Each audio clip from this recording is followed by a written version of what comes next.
Muito obrigado aí pelo convite, uma satisfação enorme estar aqui participando do evento com pessoas tão qualificadas.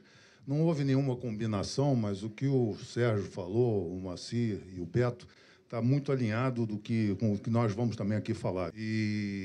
Bom, eu trouxe uma apresentação que ele resume um estudo que foi desenvolvido pelo Instituto Trata Brasil sobre os benefícios econômicos para os municípios do entorno da Bahia, se tivessem universalizado o seu sistema de coleta e tratamento de esgoto. Isso foi apresentado no ano passado, num evento no Ministério Público, com a participação da Alerj.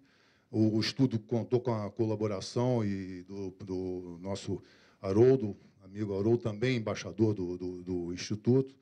E, como resultado desse trabalho, naquela oportunidade, surgiu uma proposta de se ter um grupo de trabalho formado pelo Ministério Público, pela Alerj e pelo Executivo, no sentido de estudar um modelo de governança da Bahia. Quer dizer, o que a gente entende, e isso já foi falado aqui atrás, é que, do jeito que nós estamos tratando a questão do saneamento, e aí envolve água, esgoto, drenagem e resíduos, nós não vamos avançar. Já está provado que esse modelo, que foi instituído em 70, nos anos 70, pelo BNH, do Planasa, isso está falido. Quer dizer, nós temos 25 empresas estaduais no Brasil, só 6 são superavitárias, quer dizer, só 6 conseguem se financiar. Então, nós precisamos de 20 bilhões por ano de investimento para universalizar em 30 anos, dependendo de recursos federais. No momento que nós estamos agora enfrentando uma crise econômica, o PAC parado, como é que faz? Quer dizer, nós só tratamos saneamento como obra, não tratamos como serviço. Na hora que a gente ouve o governo falar, a SEDAI fala de obra, nunca fala de prestação de serviço. Obra, nós inauguramos a Estação de Alegria na década de 90 e até hoje não opera. Então, esses conceitos eles têm que ser mudados. A realidade é outra. Eu apoio o Firmino na questão da Câmara Metropolitana, pode ser a liderança de um modelo de gestão, mas a gente defende energicamente a gestão no modelo das authorities americanas, no modelo que tem as comissões de bacia na Alemanha, na Espanha e na Inglaterra, e aqui tem que ser a mesma coisa. Nós temos que ter governança independente, com atribuições, com responsabilidades, colocar e praticar o que a lei de saneamento define, que você tem que ter o titular do serviço, você tem que ter o operador, você tem que ter o regulador. Aqui no Rio, isso é uma salada, quer dizer, é a mesma coisa. O regulador é governo, o operador é governo e o titular é o governo. Então, como é que faz? Vai punir a empresa operadora? Tem contrato, não tem contrato? Bom, isso é só um preâmbulo para alinhar, porque o que eu vou falar aqui na frente, mais ou menos, vocês já sabem. Quer dizer, eu vou apresentar alguns números e os últimos slides, então, são algumas sugestões. Mas essa é uma introdução para pautar aí, mais ou menos, o que a gente vai estar abordando. Bom, na situação no Brasil, tá? É metade da população sem coleta e 40% do esgoto só tratado. Aqui no Rio e na Baía de Guanabara, são 40% a capacidade de tratamento. Não significa que nós temos, efetivamente, 40% de esgoto tratados. Aí nós ainda temos, a nível Brasil, 6 milhões de pessoas sem banheiro em casa. Na época que eu presidi o Instituto, eu lancei esse ranking, baseado no estudo da OMS. Nós éramos os 7º colocados no ranking mundial de países com maior população sem acesso a banheiro. Tá? Evidentemente que isso aí pega a zona rural e, lá, principalmente, o Norte e o Nordeste, mas continuamos aí frequentando esse ranking da vergonha. Esse é um mapa da situação brasileira em termos de... Pode subir mais um pouquinho? Em termos de acesso à coleta, né? O vermelho é menos de 10% e o azul é mais 70%. E nós só temos São Paulo e Minas, assim mesmo, questionado. Nós baseamos todas as pesquisas do Trata Brasil nos dados do SNIS. SNIS é o Sistema Nacional de Informação sobre Saneamento, que é divulgado pelo Ministério das Cidades, com base nas informações fornecidas pelos operadores e que não são auditadas. Então, algumas informações, a gente sabe que há certos desvios. Em Minas, por exemplo, na questão de coleta, a gente questiona muito, porque os municípios lá não têm, efetivamente, esgoto. A Copasa não fazia esgoto, ela está começando a fazer agora. A questão do tratamento, aí não tem ninguém azul. Né? O melhorzinho aqui são azul mais claros, que é Paraná, São Paulo, O Rio está aqui... Pode subir mais um pouco para ver? Subir mais um pouquinho aqui para ver a legenda aqui. O Rio está aqui entre 20% e 40%. Também tem que subir, está meio descentrado isso aqui. Aqui só o número de piscinas olímpicas, pode subir. Aqui. São 5.000 piscinas olímpicas que nós jogamos de esgoto na natureza sem nenhum tratamento. Bom, aqui são os impactos, alguns impactos sociais e econômicos, já que o estudo que a gente fez foi para mostrar os benefícios. A universalização pode reduzir em 45% o número de internações. Está mais do que provado que a área que não tem saneamento tem maior incidência de doenças diarreicas e tal, e, portanto, maior internação e maior gasto com saúde. Os municípios não têm dinheiro e ainda gastam mais com saúde para tratar dor de barriga e internação de pessoas que não têm acesso ao serviço. Na questão do trabalho, também está provado. Esse estudo, o primeiro que nós fizemos foi com o professor Marcelo Neri, que foi ministro e hoje retornou à Fundação Getúlio Vargas, que já em 2008, no primeiro estudo, já mostrava a questão das incidências, tanto na saúde, quanto na renda, quanto no aprendizado também, né, das crianças. Porque a criança que ela não tem saneamento, ela não tem, a capacidade cognitiva é menor, então ela tem um aprendizado menor. Isso está detalhado no nosso estudo. Por favor. Aqui é uma relação dos índices de atendimento. Eu registrei aqui o Rio, principalmente, nós temos 90% da população com acesso à água. Acesso não significa ter água, porque há intermitência. Algumas cidades, principalmente também no entorno da Bahia, não recebe água, a população não recebe água todo dia. Na questão do esgoto, nós temos 60%, em média, tratamento, 34%, perda de faturamento, 48%. Nós estamos falando aqui de escassez hídrica. Quer dizer, o nosso índice de perda no Brasil é na faixa de 40%. No Rio de Janeiro, nós temos 48%. Isso aí é um manancial de água fantástico. Quer dizer, cabe ao operador, através, por si só, ou então através de programas como incentivados pelo Banco Mundial, de definir zonas e botar lá uma empresa para catar vazamento e ganhar em cima de resultado. Mas a gente não tem, infelizmente, essa política aqui. Índice de perda de faturamento, e aqui é o índice de perda na distribuição, é perda física. Tá, aqui é física, aqui entra o comercial. E a tarifa nossa é uma tarifa bastante alta. Você vê a nível Brasil, a tarifa aqui no Rio de Janeiro está lá em 3,16 a tarifa média. Aqui as perdas no Rio e São Paulo, vou passar, porque a média é em torno desse aí de 40%. A realidade brasileira, em termos de investimento, que eu mencionei antes, a gente precisa de 15, 16 bilhões por ano para universalizar, nós estamos investindo cerca de 10 bilhões, são números oficiais. Quer dizer, mesmo com o PAC, estamos investindo menos do que precisa para chegar em 30 anos. E isso, as obras estão atrasadas, a água, previsão para 2036, sem crise hídrica e sem crise econômica.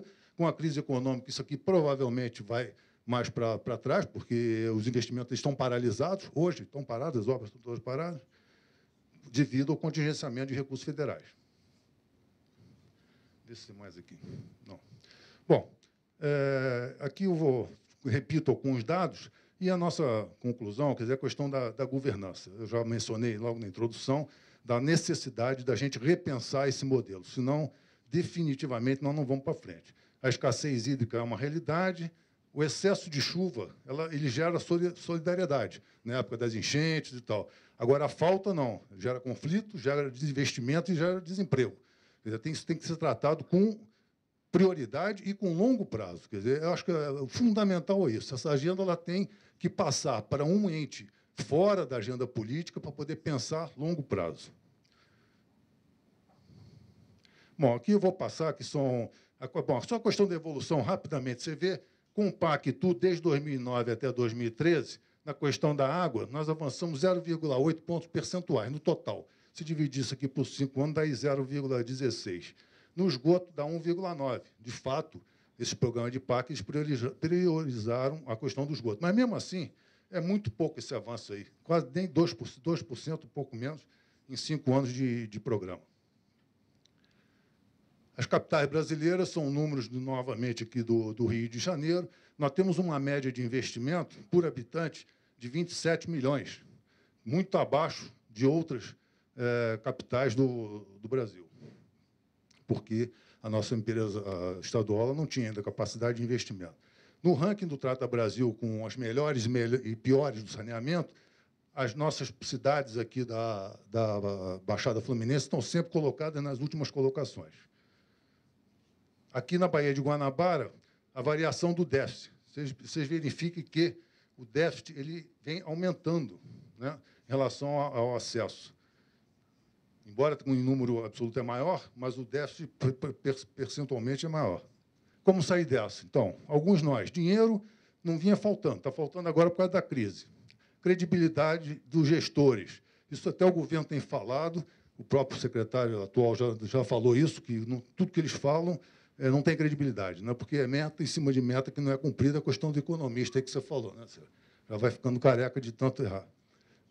A questão da advocacy, que não tem, competência, foco, não existe foco na questão do tratamento a longo prazo, vontade, enfoque e tal. Praticar as leis é fundamental. Nós temos aí os planos de saneamento que estão sendo executados por município. Esses planos eles têm que ser regionalizados. Não adianta ter um plano de Maricá, o plano de Magé, e não conversa com o outro. Então, esses planos eles têm que ser coordenados. Não sei se é a agência metropolitana que vai fazer, a Câmara, ou quem é que vai fazer, mas alguém tem que fazer. E ter um plano de saneamento da Bahia, né? Incorporando e integrando todos os planos municipais que estão feitos.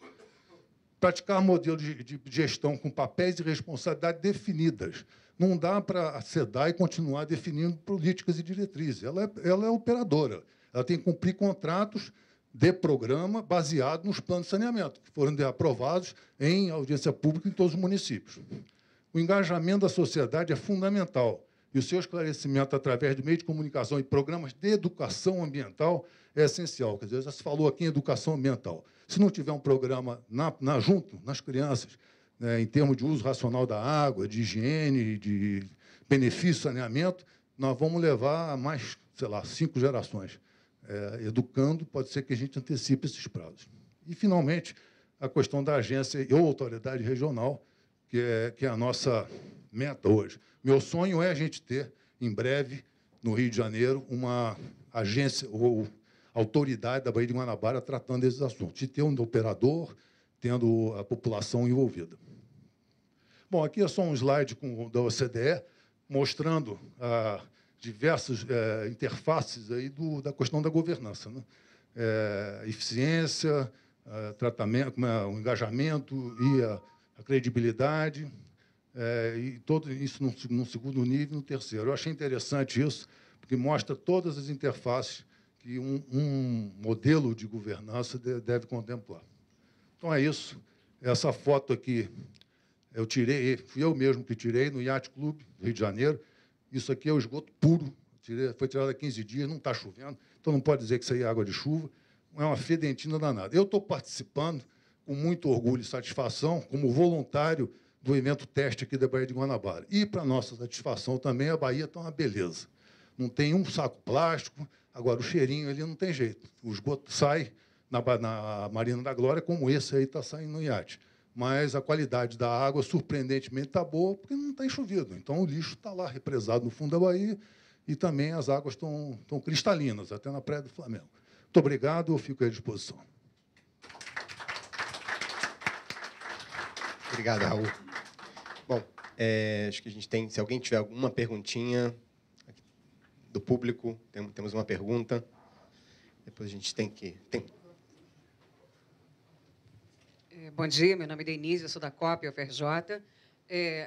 Na verdade, assim, só em relação a todas essas apresentações que foram feitas, não seria mais uma pergunta, sim, porque eu saio daqui muito triste e muito preocupada, que estou vendo tudo questões muito assim, negativas, né? Questões que nós temos que resolver. Eu gostaria também de ouvir, se fosse possível, que falasse sobre as coisas positivas que nós temos também. O que a gente pode, né, aproveitar também? Ou seja, não só pelo lado negativo, mas o positivo. Eu gostaria de poder ouvir dos palestrantes. Obrigado, Denise. De positivo, nós temos hoje uma legislação que levou 20 anos para ser debatida no Congresso e aprovada. De positivo, nós temos hoje o posicionamento da população, que está consciente do problema, só que fica afastada porque não vê movimento, não vê ação positiva, continua ouvindo metas ambiciosas e inexequíveis. Então, eu acho que isso é o principal. Quer dizer, você tem lei, tem regra, tem a população que está aderindo, agora tem que ter vontade política para fazer. Quer dizer, não há vontade política, então, como eu falei antes, quer dizer, parece que nós combinamos aqui o discurso. Não, o Sérgio falou na introdução, depois falaram de água, eu estou falando de esgoto, e o problema é o mesmo. Quer dizer, é um problema de falta de governança, falta de compromisso de longo prazo. Quer dizer, é negativo por isso, porque nós estamos falando de uma agenda de mais de, sei lá, de 20 anos, 30 anos, e que não evolui. Entra ano, sai ano, a gente continua patinando. Professor Bessermann. Duas coisas positivas também. Uma, que existe um funcionário público do Rio de Janeiro muito bom, que é Deus, ele é carioca e trabalha. A entrada da Bahia é assim. E tem estudos da COP, a água entra com muita força. Então, se a gente começar a despoluir, Deus, como sempre, vai nos ajudar. E a segunda coisa é que, politicamente, a situação está melhorando, é só ver essa reunião. Eu, por exemplo, fui contra que as competições fossem na Bahia, eu preferia que fossem em Búzios. Eu estava errado. Do ponto de vista das Olimpíadas, eu mantenho minha opinião que seria melhor em Búzios. As Olimpíadas é muito menos importante do que isso que a gente conquistou agora, que é uma sociedade inteira atenta, por conta das Olimpíadas, para a Baía de Guanabara. Então, isso é um ganho muito maior do que a simples imagem.